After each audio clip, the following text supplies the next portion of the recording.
Hey, welcome back to another video of how to use basics. In this video, we are going to learn how to download Robinhood application on your PC.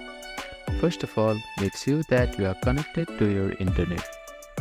Now, open up your preferred web browser. At the address bar, type in webcatalog.io and click on Enter. You'll be directed to official site of Web Catalog. Now, click on Download Web Catalog Desktop button. After that, download for Windows if you are a Windows user, or click on macOS link and Linux link here. After clicking on it, you will get a setup file. After downloading the setup file, you need to set up the Web Catalog application.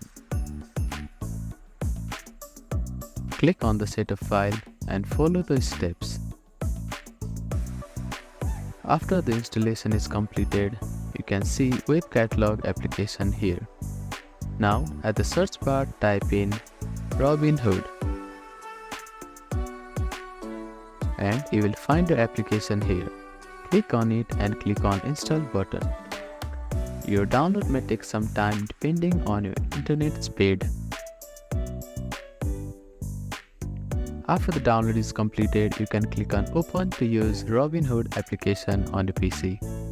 So, that is how you can download Robinhood app on PC. Thank you for watching this video. Please do not forget to like, share and subscribe to our channel and comment down if you have any queries.